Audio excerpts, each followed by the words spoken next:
नमस्कार मित्रों, astro talkies में आप सभी का स्वागत है।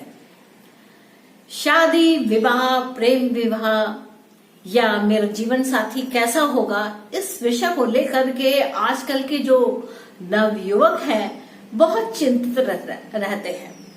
तो इधर मैंने एक पोल लिया था, उसमें निष्कर्ष ये निकला कि लोगों को अपने जीवन साथी को लेकर के काफी चिंता है, चाहे वह आज के हमारे नवयुवक हों या कुछ वृद्ध लोग हों या जो अपनी मध्यम आयु में चल रहे हैं, वह भी अपने जीवन साथी को लेकर के काफी चिंतित रहते हैं। कुंडली के जो 12 भाग होते हैं या 12 डिपार्टमेंट्स होते हैं या विभाग होते हैं, तो इसमें से हम कैसे जाने कि वह कौन सा ऐसा भाग है जहां से हम अपने जीवन साथी या होने वाले जीवन साथी के बारे में जान सकते हैं। तो ये एक बहुत ही रोचक विषय है, जिस विषय को लेकर के आने की बहुत अधिक आवश्यकता हुई कि लोग रोजगार से ज्यादा अपने जीवन साथी को लेकर के चिंतित रहते हैं। तो देखिए, जैसे कुंडली के ये पूरे 12 भाव हैं, आप समझ रहे होंगे कि ये जो कुंडली के 12 भाव हैं, उसमें से जो आपके समक्ष की दुनिया है, आपके समक्ष में वो कौन सा ऐसा राशि होगी या वह ऐसा कौन सा ग्रह होगा जो आपके सप्तम भाव को बताता है। यानी कि जब आपका एक कहा जाए लीगल, अगर आपका एग्रीमेंट होता है या लीगल बात होती है, क्योंकि विवाह है, शादी है, कल्याणम जिसे भी साउथ इंडिया में कहा जाता है, तो इसका संबंध सीधे सीधे आप और आपके समक्ष जो जिंदगी भर आपके साथ में रहे उससे होता है। तो जो क्या होता है कि आपकी अगर लग्न प्रथम भाव है तो उससे जस्ट अपोजिट में, यानी कि सप्तम जो भाव है वह जीवन साथी का कहलाता है। आगे जब हम और कभी विस्तार में जाएंगे तो हम नवमांश को समझेंगे, नवमांश वर्ग को समझेंगे।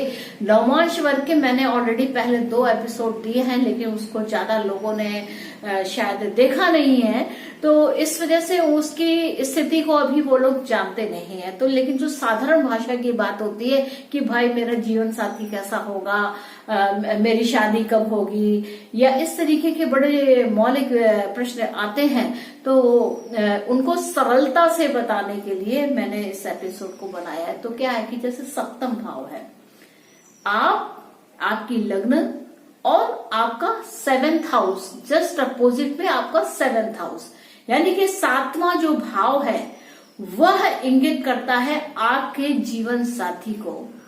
अब बात क्या होती है कि आपकी जो लग्न है वह कहाँ देख रही है। पहले तो आप यही देखें कि आप कहाँ देख रहे हैं, क्या वो पहले भाव में है, वह दूसरे भाव में है, तीसरे भाव में है, चौथे में है, 5वें में है, छठे में है या 7वें में है। अब जैसे 7वें में होती है आपकी लग्न, तो आप अपने समक्ष या अपने सामने जो व्यक्ति या व्यक्तित्व है उसको आप तलाश कर रहे होते हैं।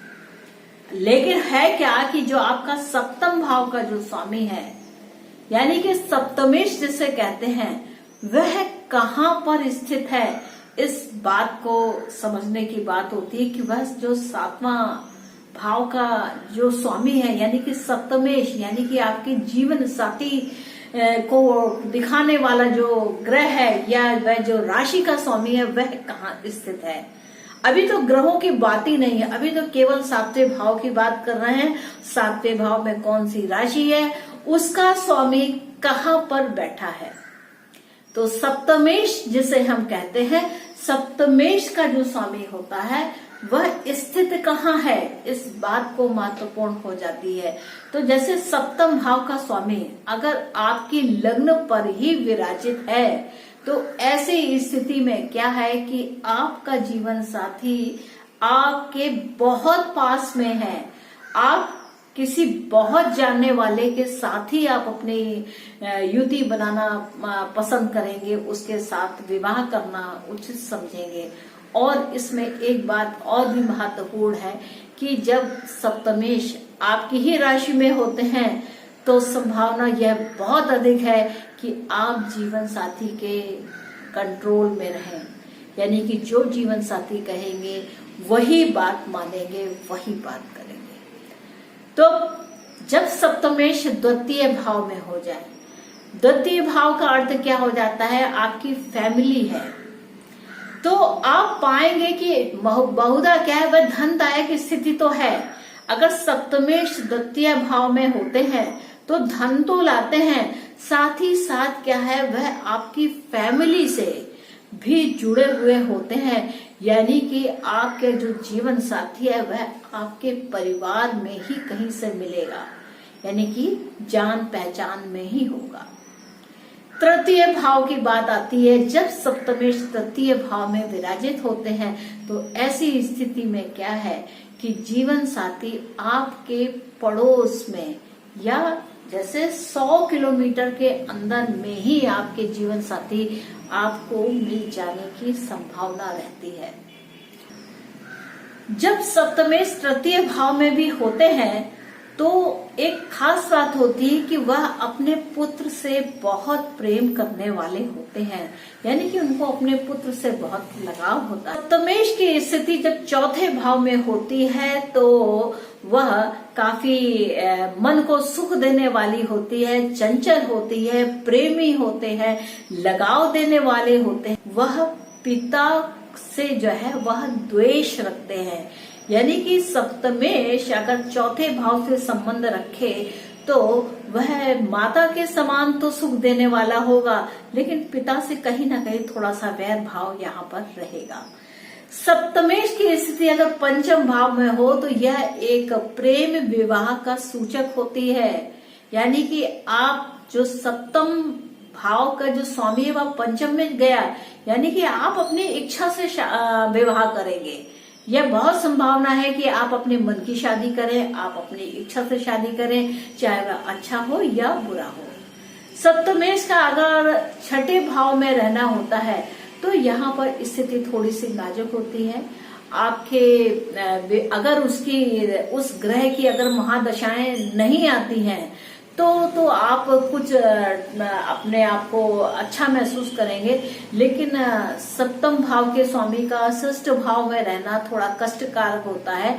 यह रोग ऋण शत्रुता को बढ़ाता है, तो थोड़े से कष्ट हो सकते हैं।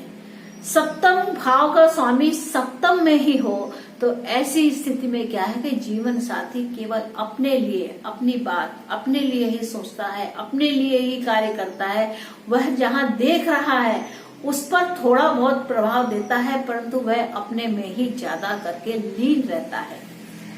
सप्तम का स्वामी अगर अष्टम भाव में हो तो ऐसी स्थिति में क्या है, ये भी एक थोड़ी सी कष्टकारक स्थिति होती है। हो सकता है कि जीवन साथी आपका काफी ध्यान लगाता हो, समाधि लेता हो, पूजा वगैरह वो बहुत अधिक करता हो, या वह ऐसे गुप्त कार्यों को करता हो जिसके विषय में आपको पता ही ना हो। और एक बात और भी है कि जब सप्तम का स्वामी अष्टम में जाता है तो जब दशा या महादशा आती है तो ऐसे में जीवन साथी के जो है उसके ऊपर एक मृत्यु तुल्य संकट रहता है, या कभी कभी मृत्यु भी हो जाया करती है। सप्तम का भाव का स्वामी यानी कि सप्तमेश अगर नवम भाव में है तो यहाँ पर क्या है कि वह आपके भाग्य को लेकर के आता है। भाग्य को आपके विवाह होने के बाद आपका विवाह भाग्य जो है वह खुल जाता है, आप एकदम से प्रकाशवान हो जाते हैं और आपका जो एक सोशल स्टेटस होता है वह काफी खुल करके आपके भाग्य की उन्नति होती है और आपके पिता को भी लाभ मिलता है। सप्तम भाव का स्वामी अगर दसम भाव में स्थित है तो ऐसी स्थिति में क्या है कि आपका सोशल स्टेटस इंक्रीज होता है, समाज में आपकी प्रतिष्ठा बढ़ती है, और साथ ही साथ क्या है कि आपके जो कामकाज का जो है यानी कि रोजगार है वह बढ़ जाता है और आपको कोई प्रमोशन आदि मिलने की भी संभावना रहती है। आप जिस कैरियर में काम कर रहे होते हैं उसमें आपको कोई एक प्रमोशन मिलता है या आपकी कोई उन्नति के समाचार मिलते हैं। अब सप्तमेश अगर एकादश भाव में हो तो क्या हो? तो जब सप्तमेश एकादश भाव में होते हैं तो वह लाभ ही लाने वाले होते हैं। ऐसी स्थिति में यानी कि जीवन साथी के द्वारा आपको यहाँ पर धन लाभ होने की एक बहुत अच्छी संभावना होती है।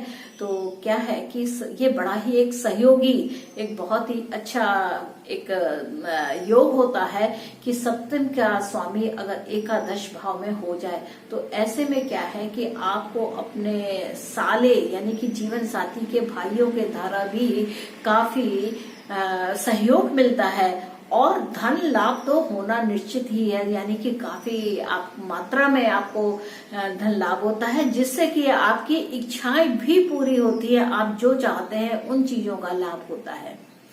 सप्तम का स्वामी अगर द्वादश भाव में है तो क्या हो?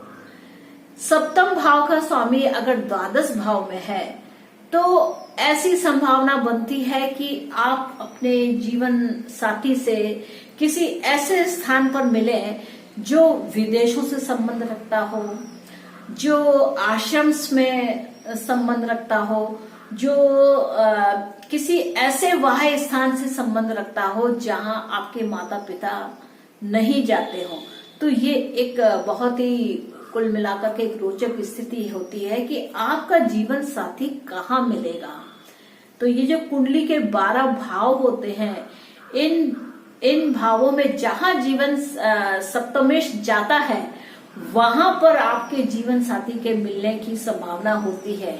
यह बात अलग है कि आपका जो सप्तमेश है क्या वह सूर्य है, आपका सप्तमेश क्या चंद्र है, आपका सप्तमेश क्या मंगल है, आपका सप्तमेश क्या बुध है, आपका सप्तमेश क्या गुरु है, आपका सप्तमेश क्या शुक्र है और क्या आपका सप्तमेश शनि है।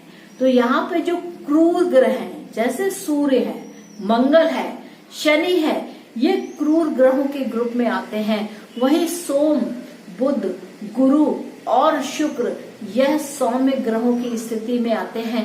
यानी कि आपका अगर जीवन साथी का संबंध सौम्य ग्रहों से होता है तो जीवन साथी सौम्य होता है, और अगर क्रूर ग्रहों से होता है तो आपका जीवन साथी थोड़ा क्रूर संगति लिए हुए होता है।